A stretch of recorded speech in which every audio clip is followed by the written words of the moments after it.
Webcast that brings you the passion hour and the pulse of the mighty One New Zealand Warriors. This is Ruin Hammer Live. No stone left unturned as we dive deep into everything Warriors. Joining me tonight, as usual, is my co-host and fellow Warriors tragic Warrior-roo, Rob. How you been, mate? How's I see you back at home. Not in the same. We don't have the same backdrop, mate, but back at home. Yeah, different backdrop again. Actually, yeah, definitely back at home. Moved out of my parents' place. It was great to be staying there. Felt like we were at an Airbnb for a couple of weeks. But yeah, no, we're back. We cleaned it up as if we were in one because just wanted to make sure everything was in order. But yeah, moved back in on the weekend. But there's stuff everywhere. I can show you. There's just stuff everywhere because we've got the floor done, and we're slowly moving things back into the wall, getting skirting boards finished, doing painting and all that sort of thing. So a little bit stressed at the moment. Like we're all sort of sitting there going, "Oh, geez, look at the state of the place." But once it's all tidied up and finished, it's going to look good. So yeah. Other than that, plenty of rain up here again. We can't catch a break with the weather up here in SEQ. But school holidays next week for the kids, so that's nice. That's going to be fun. And how have you been? You've been all right. We should be thanking you for your sacrifices for the weekend, and you'll tell us why. Absolutely, mate. I was a bit crook over the weekend. Shout out to my workmate Keenan, who brought the bug to work on Friday. I made the big statement to the two boys who work in the office with me that I don't get sick, and then proceeded to come down sick. Came down sick over the weekend. Sunday I was pretty wretched. We had rain here all weekend, as people would have seen watching the Warriors game. And for those that do watch the show regularly, they'd know that my presence at a Warriors game, my live presence at a Warriors game is not...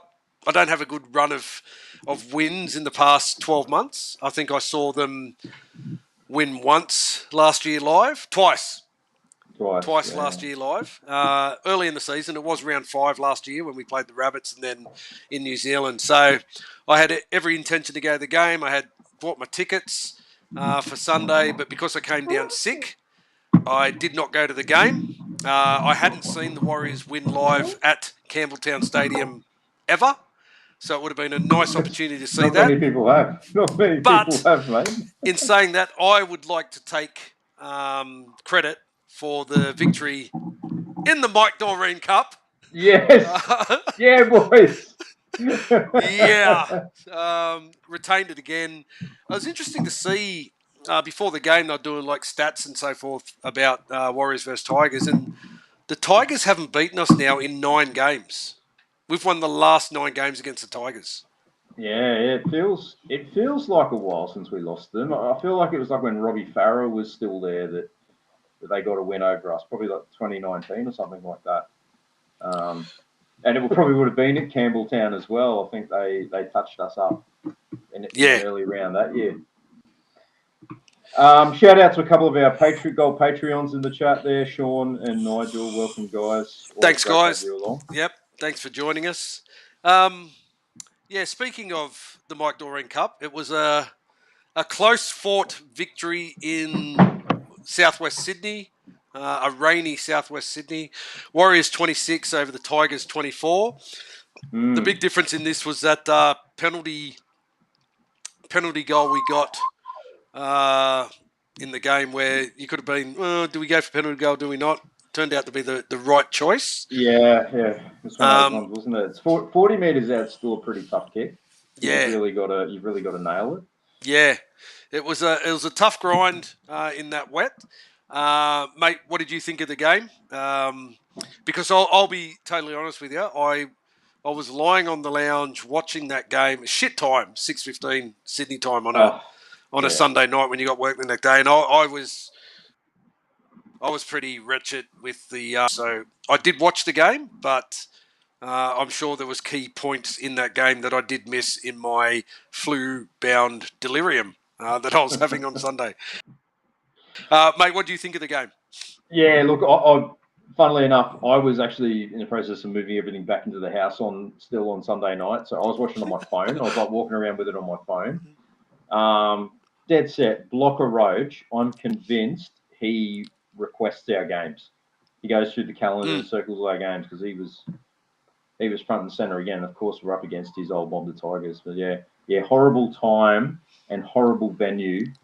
Like Campbelltown, we've won there twice in our existence, and Sunday night games. We never seem to win those Sunday night games. Always seem to be a horrible graveyard time slot, the graveyard ground. But it was a tough and it was a funny old game. Like momentum seemed to swing constantly, and I feel that there was a couple of like lapses in concentration from the Warriors that could have potentially really cost us. So leading up to half time when we were up 12-6, a couple of great tries, by the way. That Pompey's try was outstanding. I didn't know he had that in him. And I haven't seen that stepping and footwork and everything. That was spectacular. You know what that highlighted for me? It highlighted the inexperience of Lockie Galvin. They carry on about Lockie Galvin, how he's a player of the future, but he missed Pompey twice in that. Off once and he got pushed off again. But great try. Going too well when that happens. I know. Sensational try. It was a really great start. Yep. And once again though, I feel like we had the majority of the momentum and field position, and again, we just failed to capitalize. Converted into points. Yeah. And they went up the other end once and scored. Yep. And that's what's concerning. Like and that was a soft try. The Fanua really Pole try was very soft. Missed tackle from Fisher Harris, uncharacteristic miss from him. Went over, and it was almost the same as the Nafahu White try the previous try against week. the Roosters, Yeah, when there was a one-on-one miss from Aaron Clark, and it seemed really soft. But other than that, our defence has been pretty good this year. But, we just seems to be a bit of a continuation. I know we end up getting tries, but it seems to be early in the game. We struggle to convert back-to-back sets, and we don't seem to throw a lot at teams on the line. Like we end up going a little bit too side to side, or then we go a little bit more for the barge over and that sort of thing. Not as bad as it was back in 2022, mind you, or 20. But that's one thing that still continues to concern me. And the biggest, it's just like we were up 12-6. So after the Pole trial, we got one back through ironically through a barge over from Niokore. And it felt like that was like the minimum sort of score that we should be at, like 12-6 at half time. And then we just lapsed in concentration and then let Safar go straight through and then put Sapatoa over in the corner. And then, honestly, the bloke that converted it, was it De Silva? Yeah, Talon De Silva never kicked a goal before in his life. He wouldn't be able to do that again if he tried. No. You see how he got that hooping arc on it? I was just like, honestly, mate, do that again. Oh, geez, we get some stuff like that, don't we? But, 12 all at half time. I think the Tigers would have been happier than us with that scoreline, and then we got that try really early in the second half. And then the second to Metcalf, and the second half was just kind of like a seesawing event. And it looked like when Terrell May had gotten over the line, and if he'd scored that and put them up 30 points to 18, I think that would have been it. I think that would have been a bit too much for us. Yep. But thank God he lost the ball, and then we stayed in the contest. They had another try disallowed to Bula from the obstruction play too. So they looked like they had lots of points in them, and it seemed to be when they got down there, they were making the most of their opportunities a little bit better than us. They looked a little bit more potent in attack. But again, we scrambled, we stayed in the fight, and the try from Halasima that's going to be replayed for years and years to come was like really announcing himself on the big stage with a move like that, like a 70-meter run from a second rower / middle forward / part-time centre down the sideline, and then just stepping inside and leaving the two defenders in his wake was unreal, amazing. Like one of those, like I said, one of those tries that we'll see for years and years to come, probably go down as one of the best tries in the season, and that's what we needed. Although I will say, at the time, I'm not a big fan of showboating, unless you're up by 20 points with 5 minutes to go. And he did the old shush to the crowd. I was like, a little bit of showboat. I've never been real big on it, and I've always tended to sort of dislike teams that do that kind of thing. And the other thing was he had plenty of opportunities to move closer to the posts. A little bit of sort of Yep. game awareness that might be lacking there. He's only young and he's Yep. inexperienced, but I'm sure Webby would have said something to him because it came up in the press conference as well. I'm sure he would have had a word to make, like, even though Metcalf kicked it, if he hadn't have, then we're still 2 points behind. But luckily he had his kicking boots on, made it 24 all. And then, we got that penalty. There's quite a few high shots in this game, though, wasn't there? There was. I was surprised that I actually said at the time watching it, I said to Danny, last year that Luai shot was a sin bin every day of the week, every game. And now they've come out watching NRL 360 during the week. Graham Annesley or whatever his name is has come out and said that there's going to be a crackdown now.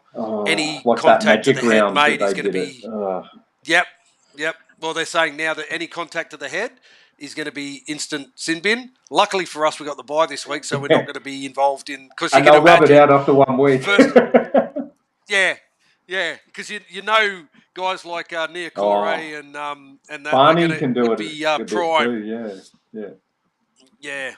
But yeah, mate, I agree with everything you say there. It was a great game. We stayed in the fight. There was a lot of predictability about our play in certain points of that game. A lot of that barge out attempts, Aaron Clark and Fisher Harris, trying to get the barge over. We got it through Niokore. It was a good ball from Metcalf to find him, and very rare that Niokore actually runs between two players. I thought he nearly lost that ball too, so that was a close one for us. Terrell May, I thought if that's a try, we're pretty much fucked here. Luckily it didn't. Luke Point. Sure was needed. 5 from 5, I think it was, that he kicked on the weekend. Yeah. Very sad. I mean, good to see the reshuffle in the team with once Rocco. I was looking forward to seeing Rocco Berry play. Been killing it in reserve grade. Sad to see that he was ruled out. Hard in the throat stuff when they name Ed Causey on the wing. We're huge fans of Ed as a person. We know him relatively well. Always catch up with him when we can. He does have a mistake in his game, and these conditions were prime for him to make a mistake. But, mate, he was outstanding coming in on the weekend. Really solid. Very, very solid. A very important 2 points, as we spoke about. Not because of the great man himself, Mike Dorreen. And the cup. But it's like a 4-point game because we got the 2 points of the bye this weekend. Exactly. So, if anyone had said to me at the beginning of the season, after 5 rounds, the Warriors would be, 8 points on the competition table, I would have laughed at them.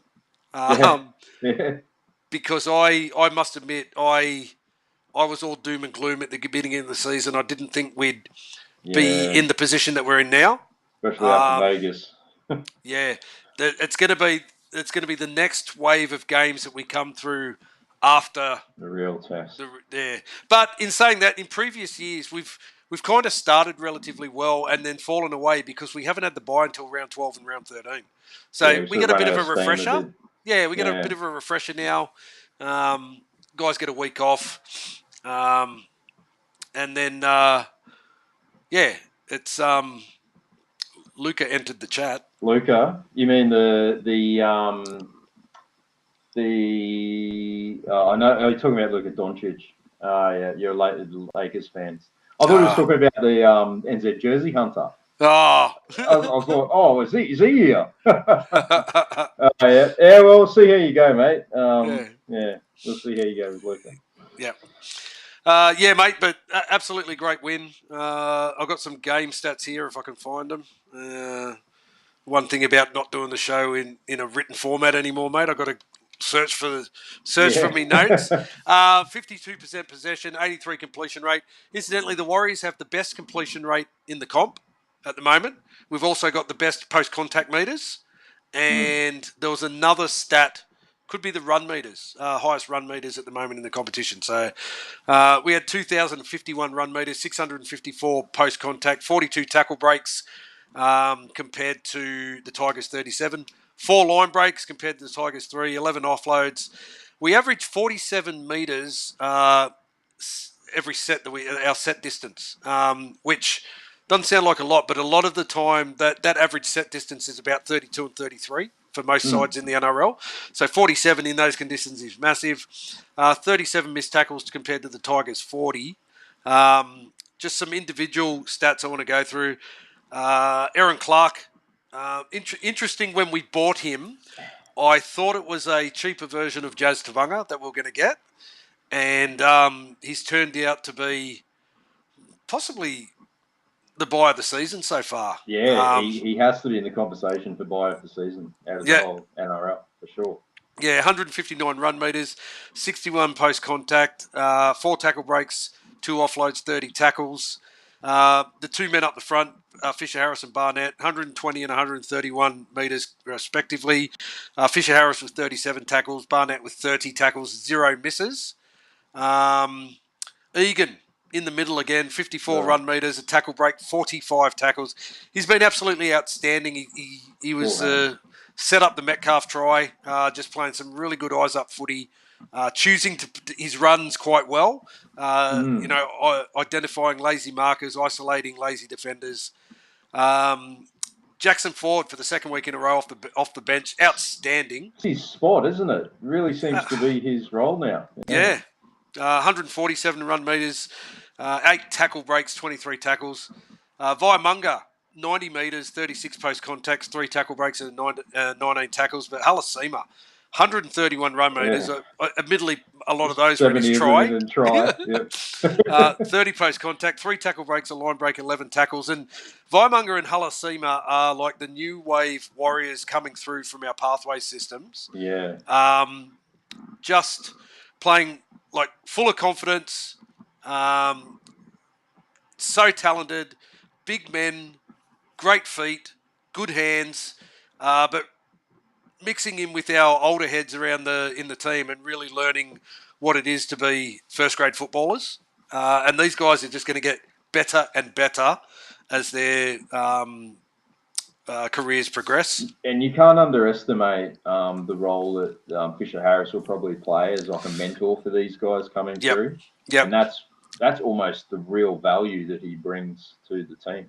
Yes, I think when 100%. you've got all these youngsters coming through, these raw-boned young kids with all the potential, but just need a little bit of experience and guidance to sort of set them on their way. So it's exciting to see what's going to happen, how their careers are going to unfold in the next few years. Our back 5, mate, surprisingly, in this game, Ali Lautia is the only player that didn't run for over 100 metres. He's been massive for us the first couple of weeks, but the other guys all stepped up. C&K, again, a game-high 233 run metres. Tane, 144 run metres. And the thing with Tane Tuapiki is that every metre of his 144 run metres looks dangerous and looks exciting. Yeah, it does. He's great to watch. I'd love to see him in open field. Almost got that chance on the weekend. I thought there was a point where he was released down the sideline and I didn't realise that Buller was back there. I thought he was away and he kind of had to check his run and cut back inside. Pompey moving back from the wing to the centre, 113 run metres. His try, absolutely outstanding.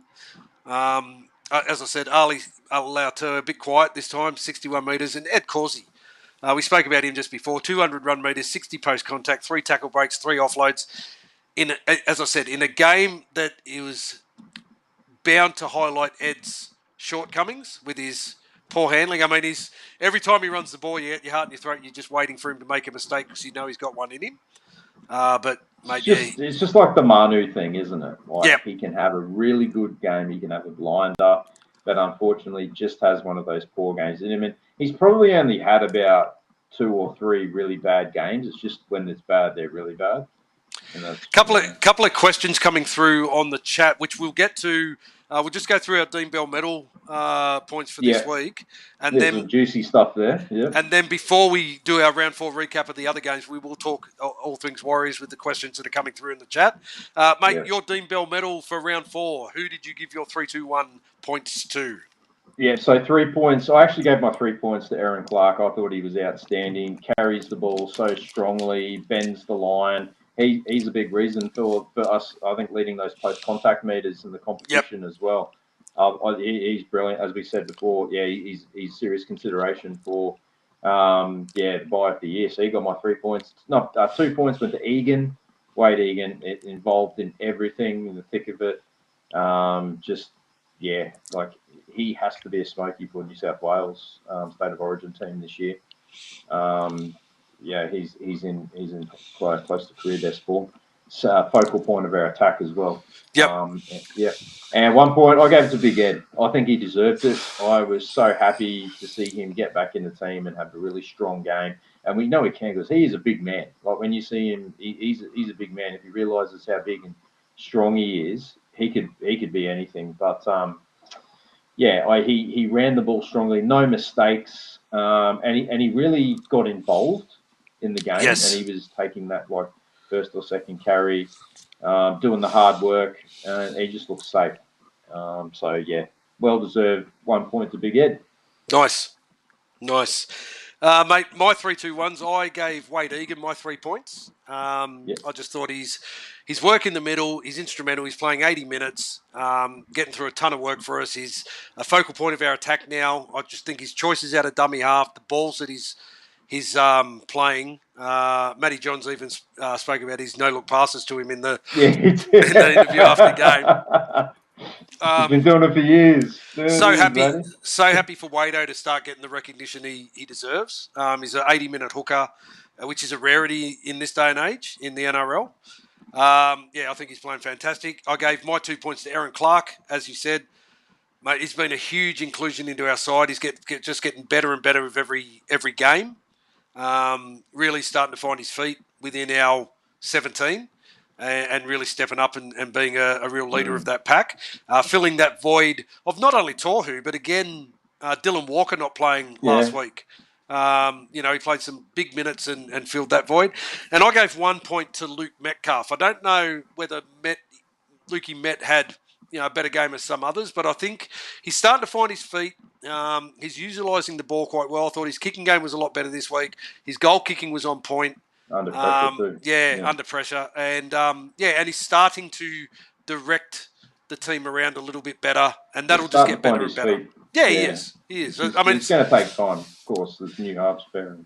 It's not easy donning the 7 jersey in the Warriors. It's certainly not easy donning that 7 jersey after a guy like Sean Johnson has worn it for so long.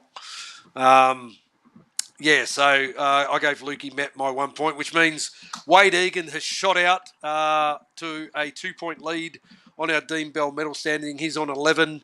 Aaron Clark is on 9. Both RTS and CNK on 6, followed by Barnett, Leatua, and a host of others. Mate, before we get to the round 4 roundup, going back to some of these questions.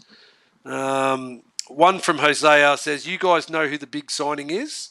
No, we don't. I don't know if there's a big signing. There's a lot of talk about a guy like Kalen Ponga. It's interesting that all this talk happened. Yeah, well, it's interesting that all this talk happened on April Fool's Day. Yeah. So I don't know how much we read into it. It is interesting that it's reported that Chance Nickel-Kluxter has rejected a contract extension from the Warriors, considering that Chance fought so hard to get home to the Warriors because his first partner and himself had broken up and she'd moved back home to New Zealand with the kids, and he wanted to get back to being around his boys. The talk is that he's going to accept an offer in the English Super League. I find it hard to believe. I don't know if that's the truth. It is the Catalan though. Apparently it's Catalan, which is a different kettle of fish, because who wouldn't want to have a working holiday in the south of France? Yeah, I guess so. It is a long way away from New Zealand though. It is, and his boys won't be going with him. That's the issue. We've just seen Dylan Walker come home to Australia based on family. We see Roger. I remember when incidentally talking about Roger, there's talk Joey Manu's the big signing, but Joey Manu's got that handshake deal with Nick Politis that he goes back to the Roosters. The Roosters have still got 550 or 600 in their salary cap available for Joey Manu to go back this year. It's the similar thing to the RTS story when RTS was spoken about going back to rugby league, and everyone was going, he's going to go to the Roosters, and we knew that he was going to go to the Warriors. He had that agreement with the Warriors that he'd come back to them. And he'd moved back to New Zealand to be around his family, so he wasn't going to come back to Australia and play footy. I don't know if Joey Manu's the guy. Sean Johnson, when they were saying, Sean Johnson's going to go back to the Tigers for 1 year. It's like, these guys don't move all the way to another country just to go somewhere for like 1 or 2 years. Absolutely not. Yeah, that's what makes the chance seem, like a little bit curious. Yeah. But I mean, if it happens, it happens, and I mean, we have not a heap of cover for him, like, because we don't have too many out and out fullbacks apart from Tane. And obviously everyone wants to see. Well, speaking for myself, I want to see Tane back there. Just as I've said time and time again, I just think that he brings so much to that role. I'd love to see him get a good run there. And then, obviously we've got Roger, who's still contracted for next year as well. But other than that, there's not really any out-and-out fullbacks. And they keep saying that this big signing, from what I understand, it's going to be a fullback. Well, it's supposed to be a fullback if there even is a big signing at all. And that's why there's a lot of talk about Ponga. And I'm not saying it's Kalen Ponga. The argument for Kalen Ponga is the fact that the Knights have just stupidly paid out $1.3 million for Dylan Brown, who I think they'll be shitting themselves after watching these last 2 games since he's signed with them. He's produced nothing. And if they want to keep Kalen at that kind of money, all of a sudden 20% of their salary cap is going to be taken up into 2 players. I don't know if they're a club that can have 2 players on that kind of money playing there. I don't think, and there's a lot of talk about Kalen wanting to get back in touch with his Māori roots, which is why he plays for the Māoris when they play the Indigenous. But I can't see Kalen Ponga coming to the Warriors. We'd have to pay 1.5 million for him. He's already on 1.4. Yep. At the Knights, we would have to top that, because he's not just, despite the fact that he said that he wants to get in touch with his family roots and his heritage and everything. He wouldn't do it for nothing. No. Like, we're going to have to make it worth his while, because he's going to have to, uproot his life back to New Zealand. Because I don't think he's ever lived in New Zealand. I could be wrong, but I think he's pretty much always grown up in Australia. He grew up in Perth. Yeah. Well, so how's he qualify for Queensland then? Because that's where he ended up going when he was younger. Remember, he started at the Cowboys. Remember? He was a Cowboys player. Yeah, of course. Yeah. So he went over the Cowboys. Actually, from memory, he might have been done a bit of junior footy in Mackay or something like that. Yeah. The only fullback I know who's off contract is Paps at the Storm. Fuck, wouldn't he be good? Yeah, I don't know. It's, as I said, it was coincidental that all this came out around April Fools. We're never ones to report on rumours. We never do. We never post anything about rumours. But it's an interesting discussion to have. Because the other one that people started throwing up yesterday was Jerome Hughes, and then Daly Cherry Evans. That was No, surely not Cherry Evans. Although, if he's on our team, that's less opportunity that he has to break our hearts, or is that more opportunities he has to break our hearts? Yeah, he'll come to our team and he'll be like Chad Townsend. He won't be able to get a 40-20 and he won't know how to kick a field goal. But then once he leaves, he can do it all again. But the joke aside, like, what kind of message, if we were to sign Cherry Evans, what kind of message does that send to Luke Metcalf? Yeah, exactly right. Like, you're our number 7 moving forward. Yeah. I think, it's hard to see it happening, and he's in Sydney already, and there'll be no shortage of Sydney teams, Roosters, that would be able to have the money to bring him in. So. Well, the thing with Cherry Evans is at his age, it'll be partly about money, but it would also be partly about a premiership. Now, you got to remember, he made his debut in 2011. They won the comp, and he hasn't played a grand final since that time. 2013, but lost the Roosters. Yeah. Oh, there you go. Okay. So it's a long, even that's 12 years ago. Yeah, I mean, that's still a long time ago. Yeah. Yeah. So it'll be all about where he can get a premiership ring, similar to Cronk leaving Melbourne going to the Roosters to win a premiership. Very interesting. I'm just going back through these. Ponga's dad would want $2 million. Yeah, He and would, that's for he himself. Yeah, and that's for himself. He's kind of like, he reminds me of like Venus and Serena Williams' dad, or or LaMelo Ball's old man. Oh yeah. He's one of those kind of fathers. LeVar Ball, yeah. Or what was the Aussie tennis chick? Damir Dokic. Damir Dokic, yeah. Dads that ruin their children's careers. Just a couple of other comments here. Justin Pacifar says they took over from Zion, didn't they? I'm assuming he's talking about Lecker and Dimitri. Yeah. Zion Mayu, kind of forgotten about him, haven't we? Just off the radar at the Bulldogs as well. Bulldogs. He'll probably get a run at some point this year, but I think he had his chance to impress last year and seemingly failed to do so. Yeah. Where will you put DWZ when he's healthy, and who you're dropping? Well, he's got to be on the wing. That's a given. And, I mean, it's Dallin. Dallin and Roger, I think, are our first choice wingers. So when they're both fit, they're our wingers.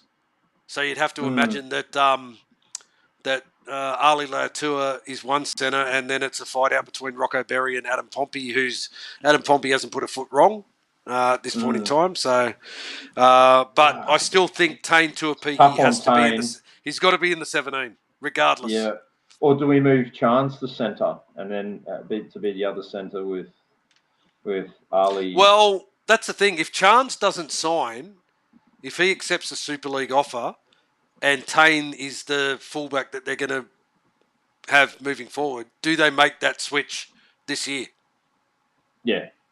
Well, it makes similar to what Ricky Stewart did at Canberra when Chance had decided he wasn't going to be there anymore. Chance didn't play first grade again. He played reserve grade for the remainder of that year. So I'm not saying that's what we should do. Yeah, it'd be harsh. It'd be a harsh thing to do to him this time again. But he still obviously adds plenty of value. So yeah, I mean, if we still have injuries in the back line, he could fit in. He could do a job at centre. He did that last game against the Sharks and played pretty well. So. Absolutely. Do you think a rest before the Storm game is what we need to break the curse? Well, it can't hurt. It can't hurt. We had that curse broken last year, right up until the last minute of that fucking round 2 game. That still haunts me. We conceded 2 tries in like the last 3 minutes to lose that. It's crazy stuff. Yeah.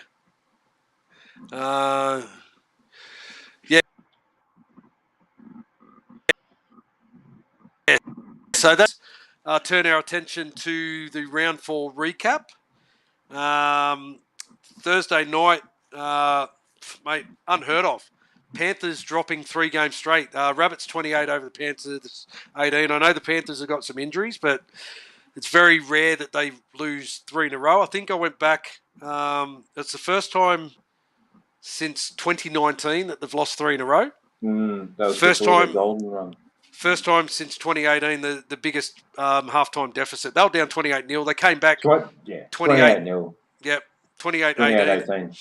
Another early Cat 1.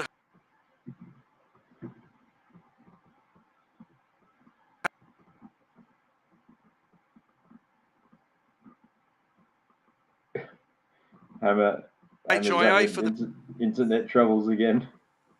Oh, fuck, am I? I just heard something about a HIA.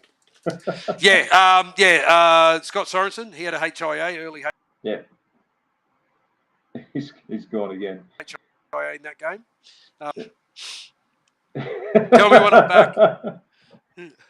You're sort of back now. Oh, good. Pay your damn internet bills. Mate, my internet bills. It's high-speed fucking internet here. It's great. It's fucking awesome. And then if I switch to my phone, if I switch to my phone, I've got no service. Great win by the Rabbitohs, though. Friday night, Roosters versus the Titans. Titans 30 over the Roosters 12. Roosters in for a tough old season. Down, but Titans really went on with it in that second half. Broncos 20 over the Dolphins 12 in the true Battle of Brisbane. Battle of Brisbane, yeah, terrible yeah. conditions up here. Yeah, Dolphins are way out of sorts. The Broncos weren't great either, but they did enough to win that game. And, still say this is our house. This is our house. Whatever. Yeah, Saturday.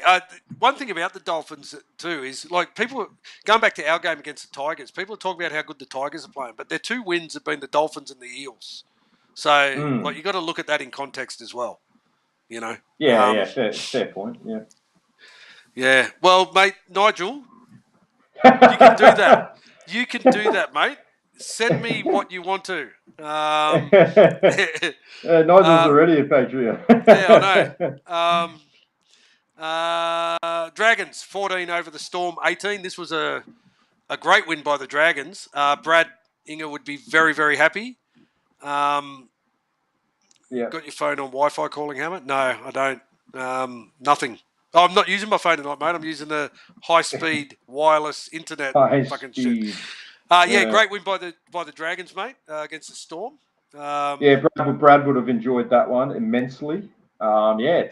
Tough old-fashioned kind of win there at the old Cogra ground, whatever it's called now, Net Strata Jubilee, and they showed some great defensive result there to hold out the Storm and rattled their cage a little bit. Is that the blueprint for how we get the job done against them next week? Absolutely. Cowboys got their first win of the season against the Raiders. Gee, the Raiders have fallen from their Vegas. Like we were bad in Vegas. The Raiders have been bad everywhere but Vegas. Cowboys' first win of the season. That would have got the monkey off Toddy's back. Yep. Jake Clifford playing some dominant footy in the half for the Cowboys, which is good to see. And then we had the Bulldogs 20 over the Sharks 6. The hype is real about the Doggies. They've got some injuries in that side, but they're still churning out the performances. They're the only undefeated side in the comp at the moment. Tough place to win at Saturday night at Shark Park. Absolutely. Always a tough venue to front up to. So, they did a bit of a shutout on them, didn't they? Yeah. And then Sunday, the early game on Sunday, the Seagulls 26 over the Eels 12. Again, I live up to my prediction that Manly can't play anywhere except Four Pines. I think they've got the next 5 of the next 7 games there, so they should be, midway through the season, they should be winning the comp, and then they'll just fall away. DCE showed there was no distraction for him as he led the Manly to the victory. Until after the game. Yes. Tommy Turbo not finishing the game again. Pulling his hamstring. Rumour has it he's getting some cyborg legs attached and he'll be right to play out the rest of the season. He'll be like a centaur or something like that. Oh, mate. And the Knights had the bye, which leaves the ladder after round 4. The Bulldogs are the only undefeated team after 4 rounds, sitting on top of the ladder on 8 points. 7 teams on 6 points make up the top 8. The Sea Eagles, Broncos, Storm, Titans, Warriors, Rabbits and Knights in that order based on for and against. Then we got 4 teams on 4 points. The Tigers, Sharks, Dragons and Raiders. Interesting the Tigers are in 9th spot, mate. Just pay attention to that. That's one of my pre-season predictions. So yes. And then we got the Panthers and Cowboys and Roosters all on 2 points. The Dolphins and Eels remain the only winless teams after 4 rounds. Not sure if discussed, but that 40-20 save from Cobbo. Yeah, the 40-20 save that wasn't... yeah. How does the touch... I mean, Cobbo was wearing bright pink boots.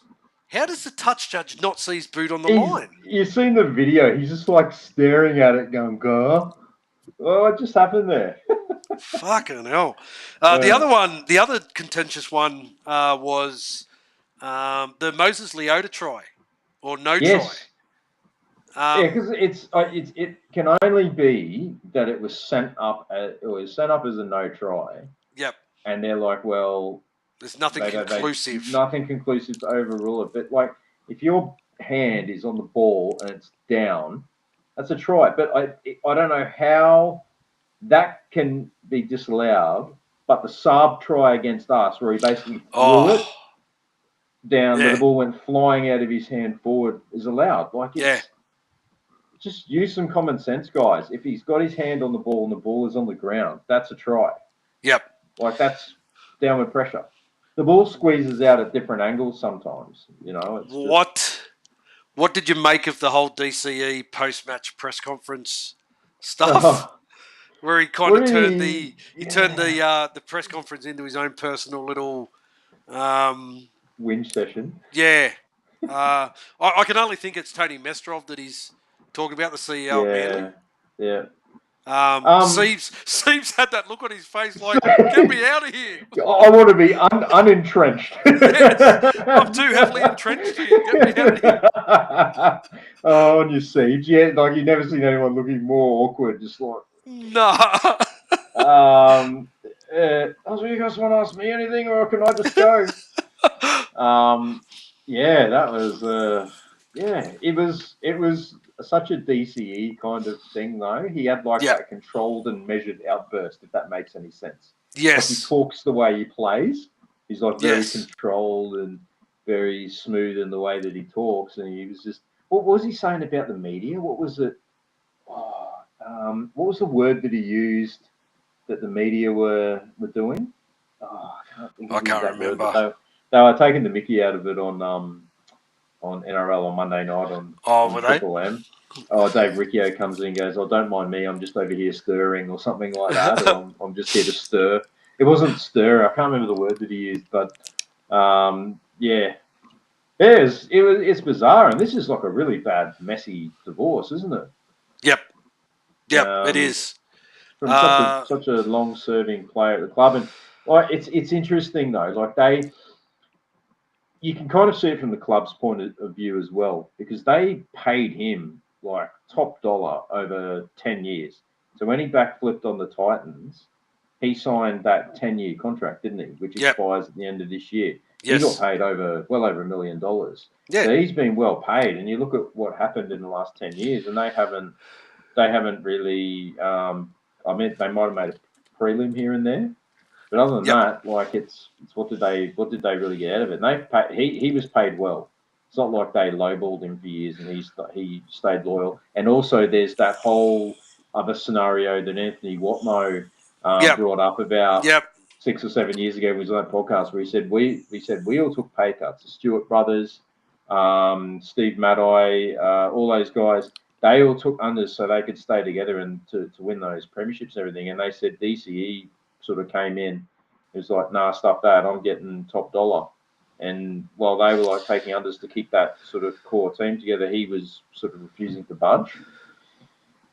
Is that the same Steve Maddai that is the tour guide? It is. Yeah, he was the one who met Selwyn Cobbo at the airport and took him. Yeah, gotcha. Actually, just on that Selwyn Cobbo thing, for anyone who's interested, apparently he was only over in New Zealand for a birthday party. It's come out, so don't get too excited. I wasn't interested. There's no way. I'm not excited. No way that smear campaign. Thank you. Thank you, Malcolm. Yeah, that's what it was. Dave Riccio's like, don't mind me. I'm just here on my smear campaign. Selwyn Cobbo was just over on a birthday party. I know there was a lot of reports saying that he was sighted over there, but people come to Auckland besides wanting to sign for the Warriors. What's your just on DCE, mate? What's your personal thought? Do you think it's going to be, because I think he's going to sign A for money and B for an opportunity to win a premiership, because that's what they all play footy for. It's for the money and to win premierships.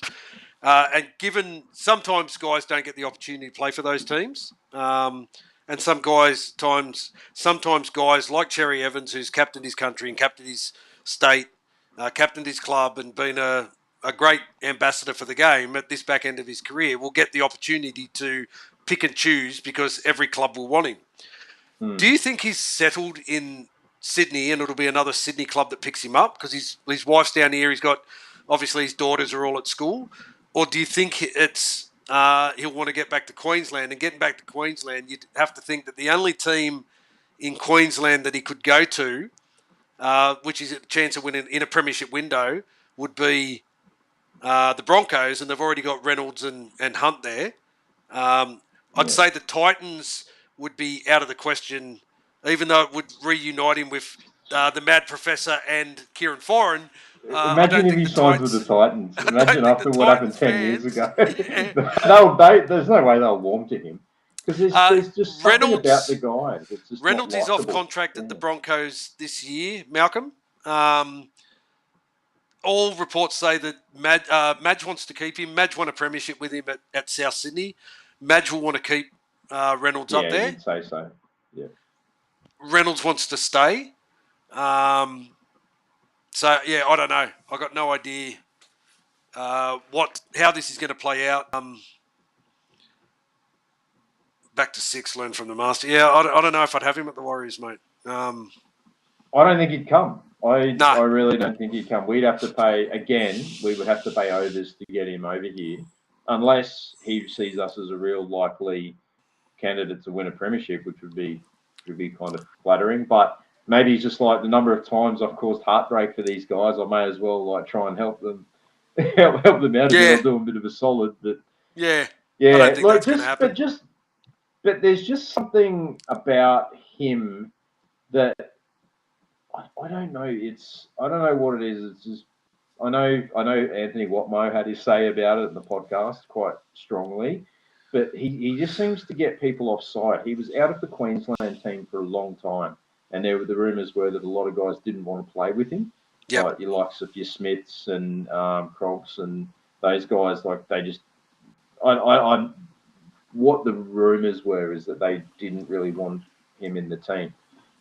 Then there was that whole Jackson Hastings weird kind of thing that went down at Manly That's when he was right, there. And yeah. apparently he had a really bad falling out with DCE. And then, there's the whole contractual talks and him taking...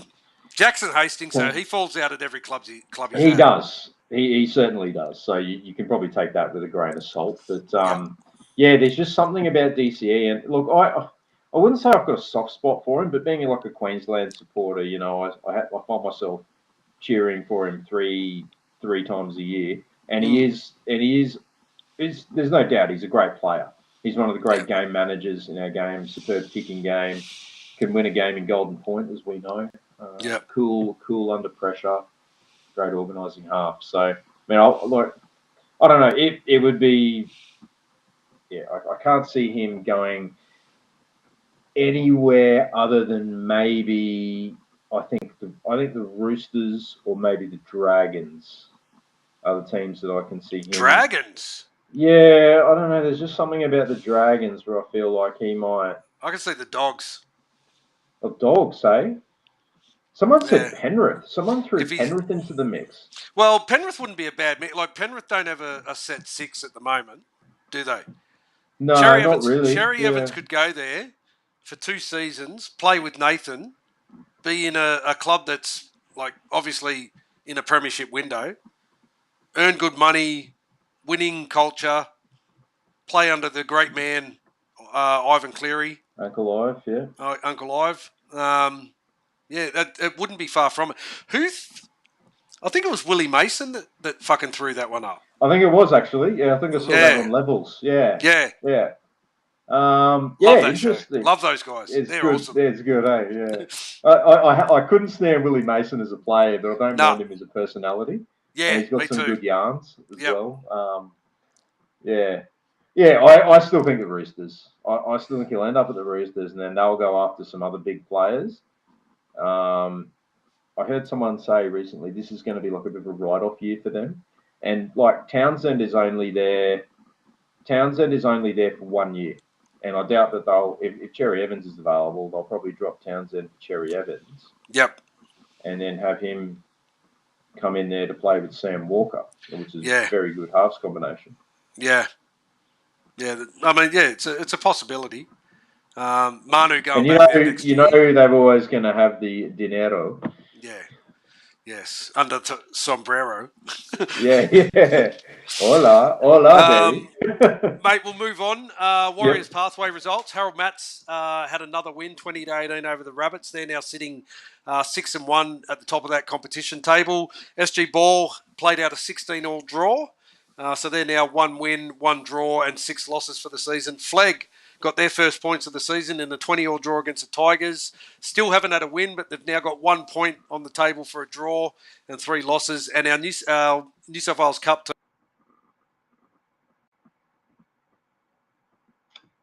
The New South Wales Cup team. 34-20 over the Magpies. 34 to 20. Yeah. Leading the comp 4-0 to start the season, which is massive. Absolutely massive. Yeah, they've been going well, the reserve grade boys. Some great tries.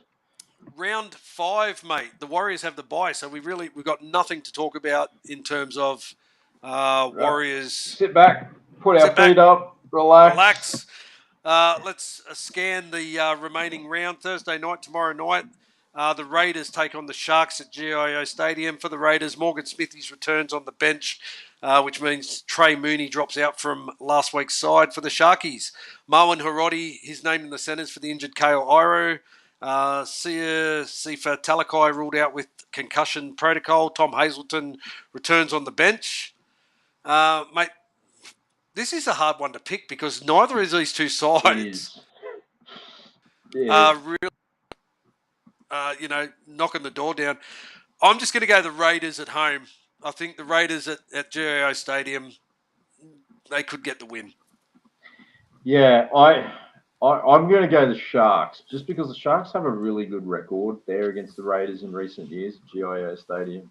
I think it'll be a close one. There'll probably be plenty of points scored, but I'm going to go Sharks by 4. Okay. Sharks 1-12. Sean Whiskey planning to go to the Raiders game, as in tomorrow night's Raiders game. He's in Canberra. Yeah. Yeah. Okay. Nice. Do we play? We don't play. Well, we don't play them in Canberra because they had their. That's what Vegas was. Raiders home that's game, right. So we have them at Mount Smart later on. Yeah, I miss out on Canberra. It's always a good road trip. Yeah, I agree, Malcolm. This new rule, we spoke about it earlier tonight when we first come on, this new high tackle rule that they're going to crack down on. It's going to be like Magic Round of 2021, I think it was. Yeah. And there was all the high shots, and then the one big high shot, Mitch Moses on Roger Tuivasa-Sheck. Yeah, that's right. The one game that didn't have a send-off, every other game had a send-off. Yeah, of course. Ours. It'll be like this week. Friday night, Panthers versus Cowboys at Combank Stadium. For the Panthers, the cyborg Nathan Cleary returns. Casey McLean's named on the wing for the injured Brian To'o, which means Tom Jenkins moves into the centres. Scott Sorensen, he's out via HIA.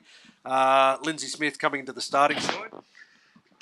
Excuse me. For the Cowboys, Big Toddy, he's made no changes to the 17 that took down the Raiders last week. Confident Toddy. Toddy. I think he's going to be regretful Toddy. I think the Panthers bounce back. I can't see him losing 4 in a row. I can't see him losing to the Cowboys. I think the Panthers are specials to win this one on Friday night. Yeah, you tend to think that Cleary coming back in is going to make the world of difference. But I looked at their back line. It's unrecognisable from the past 4 or 5 years. It's probably just enough quality in there to get the job done. I can't see them losing 4 in a row, but I don't think this is going to be an easy game for them. I think this will be somewhat tight. I'll go Panthers in a close one. Yeah. Okay. The second game on Friday. The Book of Feuds. Rabbits versus Roosters. A core stadium for the Rabbits. The big news for the Rabbits is Latrell Mitchell makes his first appearance in 2025, although he's named in the centres, which means Jai Gray, who is actually leading the Dally M at the moment, he holds on to that fullback spot. We don't know for how long. Wayne Bennett has come out and said, Latrell is our fullback. We're just easing him back into footy. Lachlan Hubner, he returns from suspension. Isaiah Tass moves to the wing for the injured Alex Johnson. For the Roosters, they welcome back Connor Watson at hooker. Lindsay Collins is named to start, and Spencer Leniu moving back to the bench. I'm going to pick the Rabbits, mate. I saw enough from the Rabbits left edge attack last week that ripped apart the Penny Panthers. Add Latrell Mitchell into that mix. And I won't be surprised to see Latrell and Jack Whiten swapping sides and being on the same side of the field and linking up. I think the Rabbits, and I think the Rabbits will do it quite easily. Yeah, I think the Rabbits are going to pump them comfortable. Super Saturday kicks off with the Eels versus Dragons at Combank Stadium. for the Eels. Dylan Walker, former Warrior Dylan 278. Walker, 278, is named to make his club debut from the bench for the Dragons. Emre Gul is ruled out, suspended. Dave Clemmer has named to start. I'd love to see the Eels get a win, but yeah, I don't know. I think the Dragons will get them. Yeah, I think Dragons will be too strong. Yeah. And Brad Inger will think that as well. Second game is another battle of Queensland. The Titans versus Dolphins at Seabus Super. For the Titans, Jamin Jolliffe returns from suspension. He's onto the bench. Sean Mullany is named to make his NRL debut from the bench. For the Dolphins, Max Plath moves back to lock for the suspended Tom Gilbert. Connolly Lemuelu returns in the back row. The Dolphins have to show us something, mate, but I think the Titans are specials for this. They're playing some good footy. Jaden Campbell's really revelling playing in the halves. Yeah. Big Tino's come back from injury quite well. I think the Titans will get them by a big score. Yeah, I think it's going to be 5 L's in a row for the poor old Dolphins. Yeah, I think the Titans are looking good at the moment. Got plenty of points in them. The last game on Super Saturday is the Broncos versus Tigers at Suncorp. Broncos at home. Saturday? Yeah, I know. For the Broncos, Jordan Ricky is out suspended. Brendan Piakura is added to the starting side. Jaden Hunt comes onto the bench. For the Tigers, Latu Fainu is named at halfback for the suspended Jerome Luai. Luke Lalili is named on the wing. Solomon Fatape drops to the reserve grade side. I'd say that's as a punishment for missing Leka Halasima. Right. I thought you were going to say for that kick at the end where he just kicked it straight into touch. Yeah. Or the no dummy half.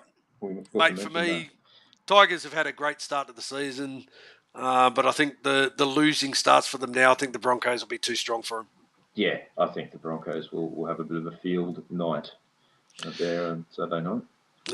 Sunday, the Sea Eagles at home again at 4 Pines Park for the fourth time this year already, playing the Storm, the Battle of Brookvale. For the Sea Eagles, Lehigh Hopewadi moves to fullback for the injured Tommy Turbo. Clayton Fulalo named on the wing. Nathan Brown named to start at prop for Josh Eloy A, who's out with injury. For the Storm, Jerome Hughes named on the extended bench, and I reckon will be a late inclusion in this one. I don't know. I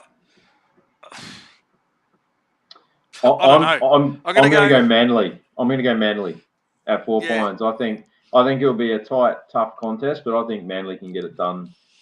The fact that the Storm went down to the Dragons last week, I've lost a little bit of confidence in them. Of my mind. Yeah.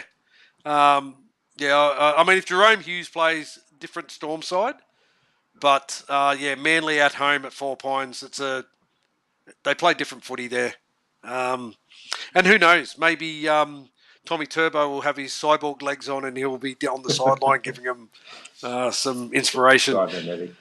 And the final game of the round is the Bulldogs versus the Knights at Accor Stadium. The last Sunday night game of the year, I think. Thank Christ. Yeah. Yeah, because next week between overnight Saturday and Sunday daylight saving ends, so back on all same time. Yes. Yeah, for the Bulldogs, Tilly Tupanua's out suspended. Curtis Morin comes onto the bench. For the Knights, Leo Thompson returns after missing round 3 with a knee injury. I don't know. I'm going to pick the Bulldogs, mate. The Bulldogs, how can you tip against a side that's 4-0 at the beginning of the season? Yeah, exactly right. I think the Bulldogs will be too much for the Knights to handle. I think they'll get a comfortable win. Absolutely. Yeah, I think so too. And the Wars have the bye, so everyone enjoy a weekend where we don't have to ride the scoreboard and pace around. Pace around. Just know that at the end of this round, we'll be on 8 points and further up the competition table. And one of the best starts in our history as well. There's only been a handful of times where we've been 3-1 at this point in the year, and also may as well be 4-1 with that bye under our belts as well. So, yeah, it's a fantastic start. True. Yeah, if you take Vegas out of it, which we all would like to forget. Yeah, just Absolutely. So, guys, Buzzman, you asked before about how you can become a Patreon supporter.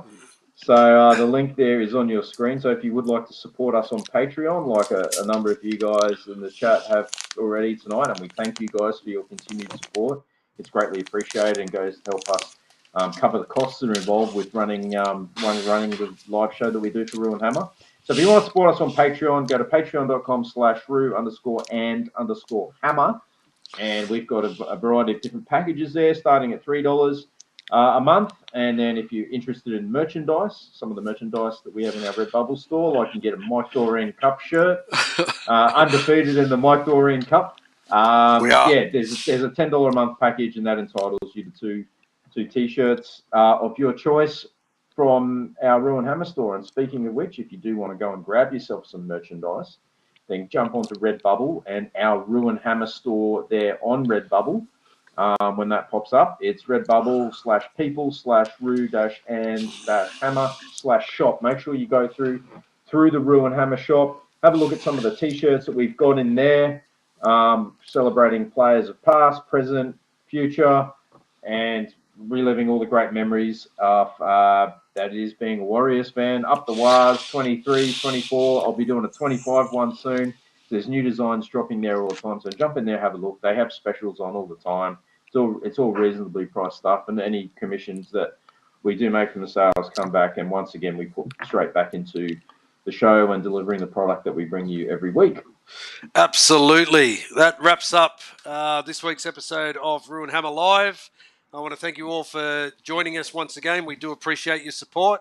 We'll be back next week. We won't have to talk about a Warriors game, mate. But I'm sure there's plenty of news that we will talk about again, and we'll preview our round 5 game. Who are we playing round 6? Melbourne, in Melbourne. That's right, Melbourne. No better time than to break the 10-year hoodoo, hey? Jeez. Absolutely. Good to see that we're playing him in Melbourne too. We never get to play him down in Melbourne. Yeah. At least it's not Anzac Day again. Like, at least we've gotten out of that. True. Cycle of torture. Yeah. Thanks again, guys. Everyone stay safe. Enjoy your weekend. Looking forward to next week, mate. We're actually on the same time zone. Yeah. So that will be 7 p.m. for everyone. So you guys in Australia, Queensland, New South Wales, 7 p.m. and 9 p.m. New Zealand. You guys in New Zealand. Absolutely. Everyone stay safe. Have a wonderful weekend. I'll usually say up the Wars, but no Wars first grade. I'm sure up the Wars anyway. I'm pretty sure our reserve grade have the bye as well this week. So there might be some junior pathway stuff happening this weekend. If there is, you can get out and support the boys. Make sure you do so. Thank you everyone for tuning in, and we'll see you all next week. See you guys. Take care.